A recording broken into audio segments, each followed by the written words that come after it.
Hello everyone, how's it going today? We are back with a new Genshin Impact video. And with 3.3 right around the corner and Wanderer / Scaramouche's release, I wanted to do a review on the upcoming banners to see if you guys should wish or skip on the respective banners coming out. Now, I will say, what you choose to do with your primos is entirely up to you. If you want to go wish for Wanderer, C6 him, or if you want to go wish for Itto, C6 him maybe, go ahead and do it if that's what's going to make you happy and if that's how you enjoy playing Genshin Impact.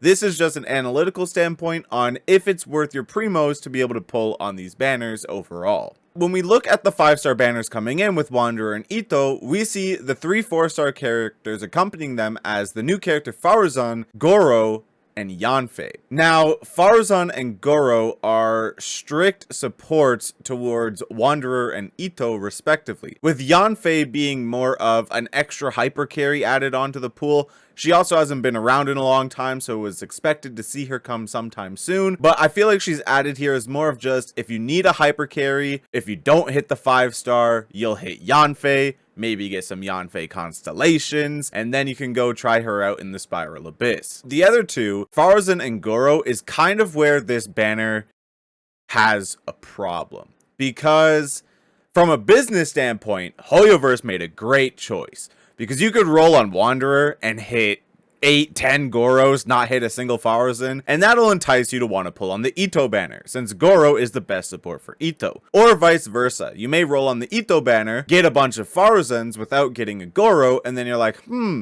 maybe I want to go roll on the Wanderer banner so that I can get the hyper carry that fits this support. It is a phenomenal thing for Hoyoverse to do in order for them to make some more bank, but from a free-to-play standpoint, especially for those who do not spend on Welkin, do not spend on Battle Pass, these banners could be quite overwhelming.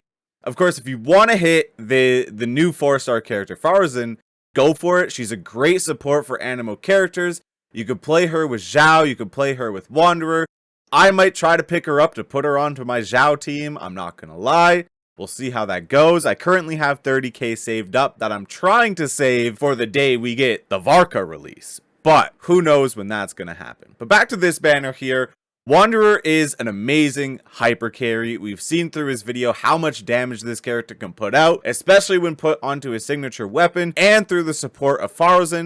Wanderer is going to be dealing some absolutely absurd normal attack damage, which is also really good that he's a normal attacker as opposed to the charge attacks that most carries have, as you don't need to worry about stamina refreshing and stuff like that just to get your highest damage off. Now, as for Itto is very unique in which the best way to run Itto is through a mono Geo team, which a lot of people don't like to run Geo to begin with. So having to run a mono Geo team of like Itto, Goro, Zhongli, and perhaps Albedo if you have him, or Yunjin. Not many people like to do that, so I don't think Itto's banner is gonna be the most popular. It's definitely a Yoimiya situation where this is the sacrificial banner, so everybody goes to pull on Wanderer. But with that being said, Itto's a great character in the game, so a lot of people like him. I do too. I love Ushi, so I would love to be able to go pull and get Ushi just to throw my cow around. But the only purpose to really pull on Itto's banner is to get Goro. So if you don't get Goro,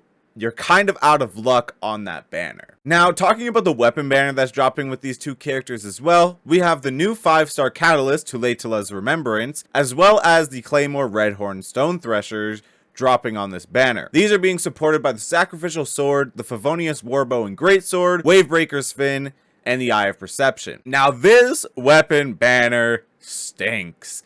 This weapon banner is not great at all, especially for pulling for other characters. These are very, very, very niche 5-star weapons. Tulatela's is essentially only going to be good on Wanderer, with the chance of it being good on Hazo, as most of our Catalyst hyper carries, like Yanfei, use charged attacks for the damage, where Tulatela's completely buffs only your normal attacks, which is why it's going to be a phenomenal weapon on Wanderer. As for Itto's signature Claymore, the Redhorn Stone Thresher, it's okay. It's not bad. It's mostly a stat stick for many characters, but it works extremely well on both Itto and Noelle. Some people put it on Xinyan, and there's a chance you could put it on Beto, Razor, Diluc, any of the other claymores, but at that point it's just a stat stick, as all of those other characters have better signature weapons. So I would not recommend pulling on this weapon banner unless you are trying to get the weapon associated to the character you want to pull. So if you want to pull Wanderer and you want to get his signature weapon to have that synergy, to have that perfect aesthetic, go for it. But I would not try to R5 any of the weapons here because they're just a bit too niche. You can't spread them out the way you could a Staff of Homa, for example. Going back to those 4-star weapons, we have the Sacrificial Sword, the Favonius Warbow, the Great Sword, Wavebreaker's Fin, and the Eye of Perception. We're going to not talk about Eye of Perception. I don't think Eye of Perception is that great of a weapon. It's not even one of Yanfei's signature weapons, so it doesn't really help any of the characters who are on the banner. Don't think it's going to work that great for Wanderer either.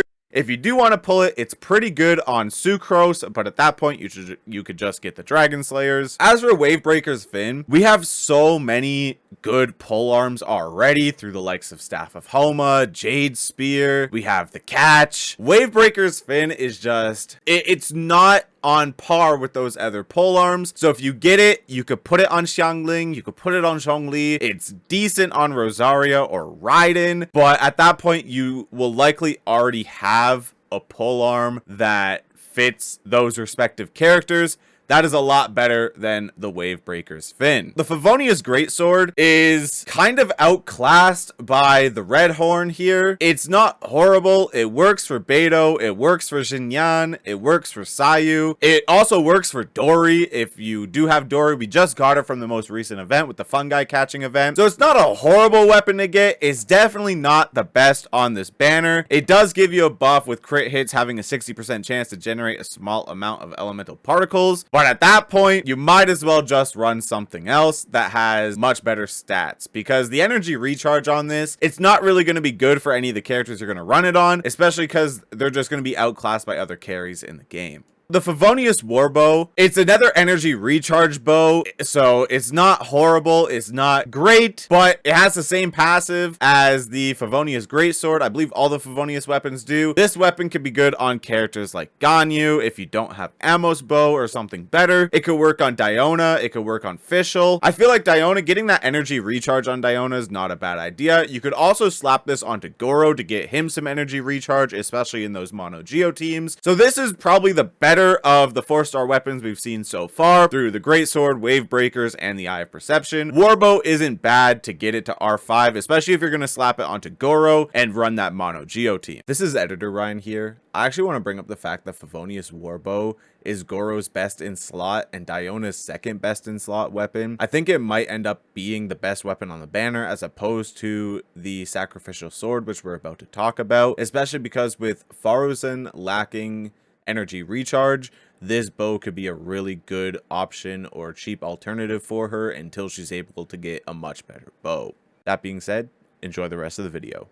Now, the Sacrificial Sword is another energy recharge weapon. A lot of energy recharge weapons on this banner. With the skill, after damaging an opponent with an elemental skill, the skill has a 40% chance to end its own cooldown. Can only occur once every 30 seconds. This is probably the best of the 4-star weapons on the weapon banner. It works really well for Xingqiu if you want to slap it on him, especially because Xingqiu is already one of the best carries in Genshin Impact. I would highly recommend putting the Sacrificial Sword on him. It works decently for Bennett if you're lacking energy recharge, but it's a bit better to slap Bennett with something that has a higher base attack skill. It works for Kazuha if you want to use Kazuha as a battery, but honestly, just run an elemental mastery sword on Kazuha. You don't really need the recharge on him. And it works pretty well for Kaya if you do want to run Kaya teams. Other than that, Jean is a potential option for this weapon as well, but for the most part, this weapon will work wonders on Xingqiu. That is a one character I would recommend putting it on. Everybody else kind of has a better sword that you can use. So with that being said, should you pull on the character banners and the weapon banners? And that choice is completely up to you. If you want to pull on the characters, I would highly recommend going characters first, and if you want their signature weapon, go for their signature weapon. But again, these two 5-star weapons are extremely extremely niche weapons that almost only work on their respective 5-cost carries, or 5-star carries, I should say. Sorry, I've been playing a lot of TFT, and 5-cost is what's running on the brain. So I wouldn't recommend pulling on the weapon banner unless you only want to aim to get that aesthetic of having a signature 5-star carry with their 5-star weapon. But other than that, I hope this video did help you guys out in debating whether you should wish on the banners or skip them. We have a lot of good characters coming out soon. We have Raiden and Itto coming back as well, with rumors that Al-Hytham is coming soon. So there's a lot of opportunities where you could spend your primos, especially with Raiden coming up. If you're looking for broken characters, Raiden is still one of the strongest characters in Genshin Impact. I would highly recommend pulling on that banner, but we'll get to that when that banner rolls around. I'll probably drop another review then. But I hope you guys did enjoy this video. If you did, make sure to leave a like and subscribe for more future Genshin content. I have a couple of ideas that should be coming out throughout the month. I am in my final season right now for school. That ends next week, and then once that's done, we should hopefully have a few more videos coming out for you guys. But I want to thank you all for watching. Best of luck on your pulls for those who are going to go pull for these 5-star characters, and I will catch you all later. So long, everybody.